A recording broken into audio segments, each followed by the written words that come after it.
শিকলবন্দি মাহারা শিশু নাজমুলের একমাত্র ভরসা বৃদ্ধা দাদি।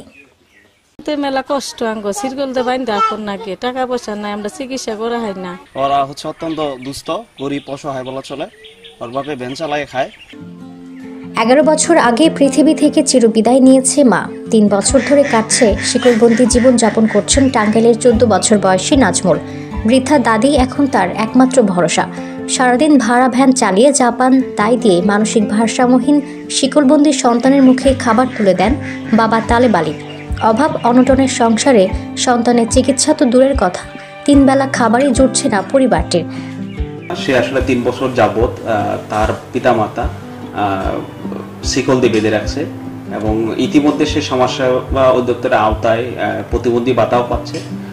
যেহেতু পরিবারটা খুবই অসহায় এবং তাদের সহায় সম্বল খুবই কম, আমি উপজেলা হিসাবে চেষ্টা করব যে তাকে কিভাবে দ্রুত সংস্থান করতে এবং চিকিৎসার ব্যবস্থা করা যায়। নাজমুলের পরিবারকে সব ধরনের সহযোগিতার আশ্বাস উপজেলা নির্বাহী কর্মকর্তার। ছোটবেলা থেকেই মানসিক ভারসাম্যহীন হওয়ায় গত 3 বছর ধরে পায়ে শিকল বেরি পরিয়ে রাখা হয়েছে তার। টাঙ্গাইলের মধুপুর উপজেলার গাঙ্গাই গ্রামের তালেব আলীর ছেলে নাজমুল। 6 ভাই বোনের মধ্যেই নাজমুল সবার ছোট। ছোটবেলা থেকেই তার মধ্যে মানসিক সমস্যা ফুটে ওঠে। বয়স বাড়ার সাথে সাথে তার মানসিক সমস্যাও বৃদ্ধি পেতে থাকে। শুরু হয় অস্বাভাবিক আচরণ। পরিবারের পক্ষ থেকে তাকে নিয়ন্ত্রণ করা কষ্টকর হয়ে ওঠে। শেষ পর্যন্ত লোহার শিকলে বেঁধে রাখার সিদ্ধান্ত নেন বাবা তালেব আলী। নাজমুলের বয়স যখন 3 বছর তখন তার মা মারা যান। একে একেই 3 ভাই ও 2 বোন বিয়ে করে আলাদা সংসার করেন। পরে নাজমুলের ঠাঁই হয় বাবা ও বৃদ্ধা দাদির কাছে। সেই থেকে 3 বছর সময় ধরে শিকলবন্দি জীবন কাটছে নাজমুলের। রাতের বেলায় ছোট্ট একটি ঘরে আর দিনের বেলায় ঠাঁই হয় বাঁশ ঝাড়ের নিচে। বাবা ভাড়া ভ্যান চালিয়ে বৃদ্ধা মাকে নিয়ে খাবার তুলে দিচ্ছেন সন্তানের মুখে। মানবতর জীবন কাটছে বাবা সন্তানের। মা মারা গেলেও মানসিক ভারসাম্যহীন সন্তানকে বুকে আগলে রেখেছেন বাবা ও বৃদ্ধা দাদি। চিকিৎসা তো দূরের কথা, 3 বেলা খাবারই জুটছে না পরিবারটির।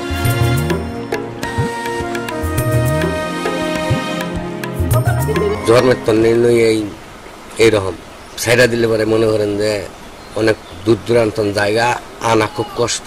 আমার আর্থিক অবস্থা খুব খারাপ, সেই জন্য বাইন্দা থুয়া দিয়া কামাই উজারের একটু চেষ্টা করি। নিয়ে আইনে হাইরে তার নিয়ে মনে করেন যে আত্রে আইয়া হাইরে তার নইয়া খাওয়ান নাওয়ানোর ব্যবস্থা করার লাগে। এই ঘরে আসছে আজকে 2 বছর ধরে মা নাই। এখন আমার যে মা আছে এই দেখশন করে বেশি। সারাদিন আমি তো বাইর থাকি না, থাকলে পরে যতটুকু থাকি আমি এতটুকু আমি করি, আর যতটুকু না থাকে হাই এতটুকু আমার আম্মা করে। চিকিৎসা করার জন্মের পরে আগে চেষ্টা করছি কিন্তু কাজ হয় নাই দেখে আমাকে বাড়ি দিছি। এখন আর্থিক অবস্থা খারাপ, আরো করাই না। কিন্তু আমি আমাকে চিকিৎসা পাতি করাই না, বন্ধ রাখছি। থুয়ে যাই গিয়া সারাদিন যদি কেউ আমার এই আর্থিক অবস্থার জন্য কেউ এগিয়ে আসে তাহলে একটু আমার একটু সহযোগিতা হইতো। আমি পায়খানা প্রস্রাব করে হারি, আমি খাওয়াই, খাওয়া গোসল তো আমারই কষ্ট। নাজমুলের চিকিৎসা সহ পরিবারটির পাশে দাঁড়াতে বিত্তবানদের এগিয়ে আসার অনুরোধ এলাকাবাসীর। পাগল পানার খুব কষ্ট হয়েছে। ওনাদের বাপে হলো ভ্যান চালাইয়া খায়, পালতে পারে না। ওনার একটা দাদি আছে বুড়া, তার দেখশন একটু করে। যদি সরকার থেকে কিনে অনুদান দিত তাইলে আব্বা চিকিৎসা করলে একটু পরিবর্তন হইতো। আর আব্বা তো মনে করুন যে এই পাগলের কাছে কোনো চিকিৎসা করতে পারে না, গরিব মানুষ, মা নাই। দাদিটা আছে, দাদি একটু দেখশন করে। মেলা কষ্ট আঙ্গ সিরগলতে বাইন্দা এখন নাকি টাকা পয়সা নাই, আমরা চিকিৎসা করা হয় না। সিরগলতে বাইন্দা কষ্ট করে আঙ্গ লালন পালন করুন নাকি অনেক অভাব। পাগলটারে ভালো করে দিহেন, এটাই আমরা চাই। দেখতেছি ওকে দীর্ঘদিন মানে এইভাবে সিরকল দিয়া বাইরে রাখা হচ্ছে। ওরা অত্যন্ত দুস্থ, গরিব, অসহায় বলা চলে। ওর বাপে ভ্যান চালায় খায়। তো যদি সরকার থেকে যদি কোনো অনুদান দেওয়া হয় তাহলে হয়তো ওকে সুস্থ করা যায়, বা কেউ উচ্চবিত্তশালী কেউ যদি সহযোগিতা করতে চায় সেটাও করতে পারে, বা মানে উপযুক্ত চিকিৎসা ব্যবস্থা করা হইলে ওকে সুস্থ করা যেতে পারে।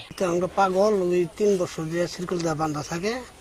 উনি বাপ না, ওই ভ্যান চালিয়ে খায়, গরিব মানুষ। ওর তো কোনো চিকিৎসাও করতে পারে না, কোনো আর্থিক ওর কোনো নাই আর কি।